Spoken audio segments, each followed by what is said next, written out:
So we have a lifeguard here. We've decided to keep him anonymous. And I'd like to introduce you to Peter. Peter, welcome to the show. Thank you for being here. Thank you, man. It's so good to be here.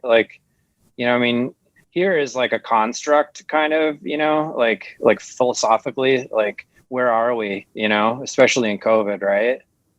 Well, actually, we're on I understand what you're saying, but we're on a podcast now, and it's an investigative podcast. So please be concise with your answers, and let's leave the esoteric stuff to when you drop acid or whatever it is that you do. Love it, man. Love it. Great. Thank you so much again. Now, just for the fans, for the people listening, you're currently a lifeguard. Why did we decide, or did you decide to remain anonymous? Because I'm a hero and I speak the truth, man. Sorry, I have like a little bit of vocal fry from ketamine, but I'm a hero and I speak the truth, and when you speak the truth, like your enemies can take your words and twist them against you. Right, I understand that. You don't have to worry about that here because this is a straight investigative journalist podcast. We try to come at you with just questions, and our fans really want the answers. So you speak of enemies. Who are your enemies, Peter? Oh man, the sea, the riptides, and other like nefarious currents. I just always say that like if you're not aware of a current, it will kill you and you will be a thing of the past. Like do you get it? Like current and then past. Did you get? Yeah, I do get that. It's not lost on me, Pete. It's not lost on me. Thank you for making that. That's an interesting thing. That's an interesting connection. I think our fans get it. A lot of our fans are not too bright, but I think they got that one because you served it up pretty clearly. Because you're intimately involved with the sea, Peter, what sea animal do you hate?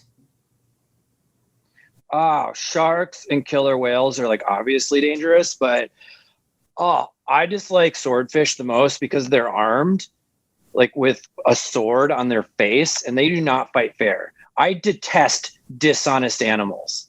Is that like if you are a swordfish, I do not fuck with you. Sorry, I get really heated about swordfish. It's just not fair. It's okay. Let's keep it clean for some of our Christian listeners, though. I'm sorry. You're free to curse also, but some of our listeners who've been through trauma, they don't respond well to yelling.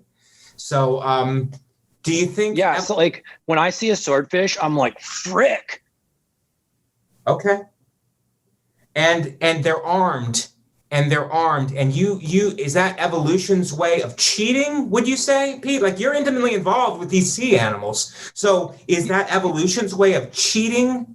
Because you seem outraged. Yeah, I'm outraged. Like I'm outraged. And like, I'm also, if you're like a swordfish and you're out there listening to this or watching this, like I am not intimidated or impressed. Like it's been well documented that dolphins are rapists. Like, but like, does it matter that like a rapist has a high IQ or that it can get into Harvard? Because like it shouldn't, like swordfish, dolphins, like frick you, like dolphins are a menace to this. They're like a menace to the sea. And like, I eat them every chance that I get. Like sometimes I'll just catch them and like, I just carve them up and I eat like dolphin sushi. And like, I also root against the Dolphins in football, and I will not support rape or rape culture.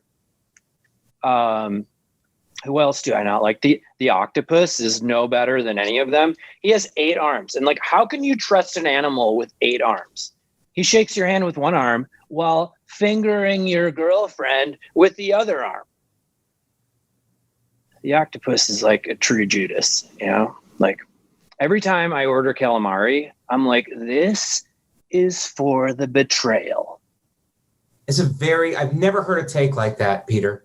And that's why we're doing this deep dive into lifeguards. Now, why are there never any lifeguards on duty anymore? It's always, there's no lifeguard. Every sign I see by any pool or any beach says there's no lifeguard on duty. What are you guys doing instead of being at work? Oh, bro. I mean, we're on TikTok. It's way more rewarding. We're like way more appreciated there. We get our abs right in the frame, and then we're like 1,000 likes. That's why. How many likes do I get when I save somebody? Who cares? You're not saving lives. Now you're lip syncing. Well, I mean, like, I don't know. I like to lip sync to songs, like mostly the weekend, because like I have weekends off, and I'm like, the weekend is like he knows. Tough to hear, Peter. Thank you for being so honest. How much of being a lifeguard is about saving lives, and how much of it is about sexuality? Because it's a very, very sexy profession. I would say, like, if I could give a percentage to both, it'd be like 100% and then like 100%, because like the two go hand in hand.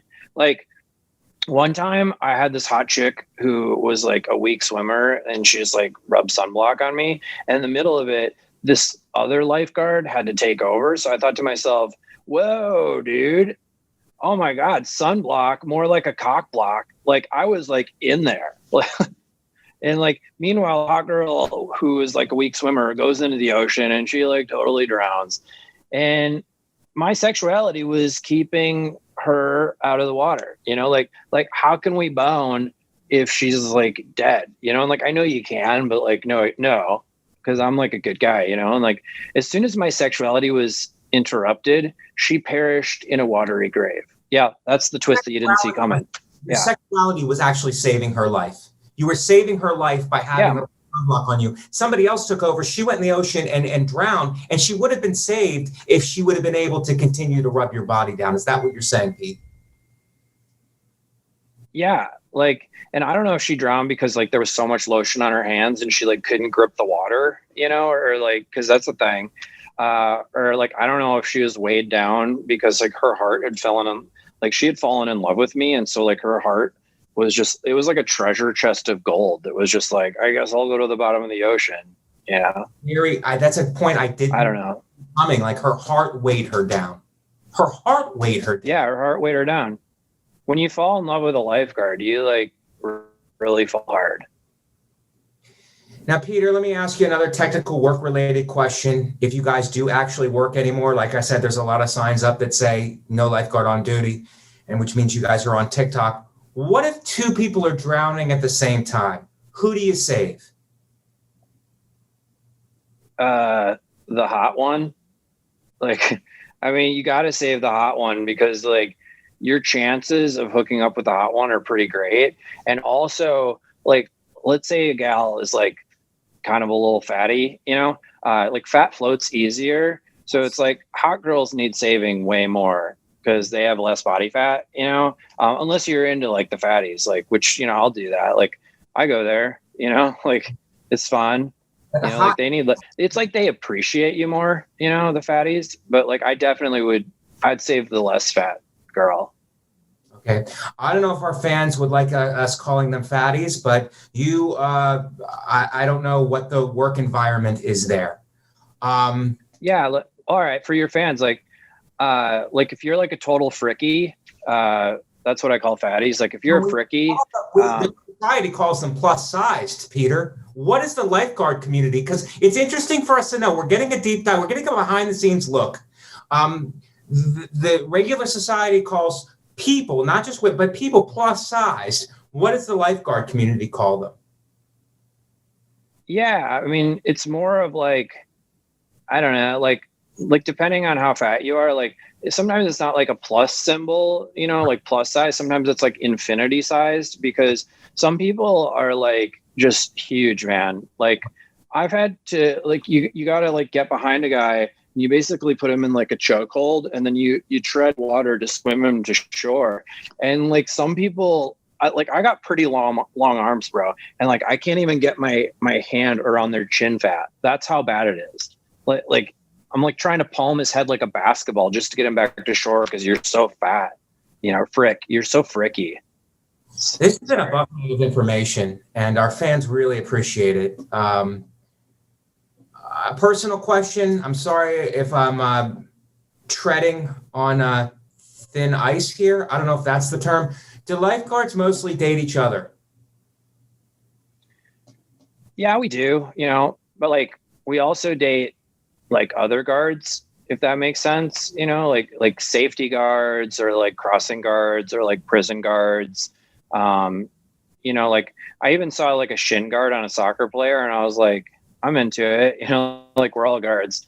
I was married to a crossing guard for like 5 years until she cheated on me with a pedestrian. That's like kind of one of the dangers of the job. You just like meet a lot of people that are walking by, but like, what do you want from that? Like she had the whole afternoon off after helping people cross the street in the morning. So it's like, all right, I guess she's going to go bone some walker, some ped. That's what I call him. Did it offend you that he didn't even own a car? He's a pedestrian, Peter. Yeah. Like, cause like I own a sweet Mustang, right? And I got a Mustang with a surf rack and it's like so sweet. It's a Cobra. And like, this guy, I don't know. I mean, I'm in shape. Like I look like I walk, but this guy just comes just humming past her with his Fitbit and then just sweeps her off her feet. And it's just not fair. It's interesting that 10,000 steps. It's interesting that 10,000 steps probably ruined your marriage. Yeah. Like, especially like the 5 steps from the door to the bed, I'm just like, I'm assuming that this loser who doesn't have a car has a studio apartment. It's like not far to get there. It's probably how it happened. 5 steps are heartbreaking. That's a great point, Peter. Now, what's the most important part of a rescue? Let's get back to lifeguarding. What's the most important part of a rescue? People think that like the most important part would be like saving the life, but the most important part after you've saved the life is how your abs look when you're rising out of the water.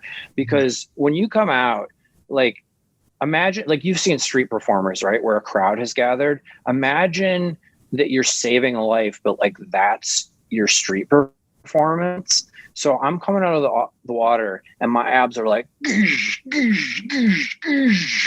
I'm just carrying this body, like if she's skinny enough.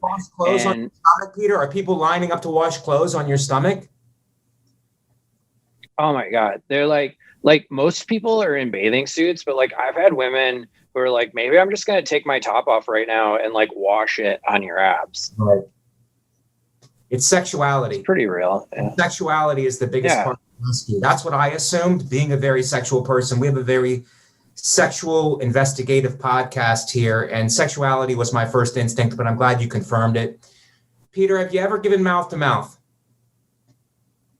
Oh yeah. Like I give it as a greeting when I meet people. My father's from Italy and like, we're very handsy and like, why would you just be like, and kiss somebody on both cheeks? You can just be like, hey, do you want some of my breath? Like what is more bonding than breath? Right. So you use it as a form of hello, but isn't mouth to mouth a form of sexual assault when used in a non-rescue situation? Oh yeah. Yeah. Oh yeah. Don't do that. Like, I mean, you can call me a hero for giving you mouth to mouth when you're dying, but if I do it as a hello, like I'm a rapist for some reason. Yeah. Obviously I'm being sarcastic. Like you should always give mouth to mouth people no matter what. Like this is kind of like the word twisting that I'm talking about in society. And I feel like you've twisted my words now, Mike, and you are my enemy.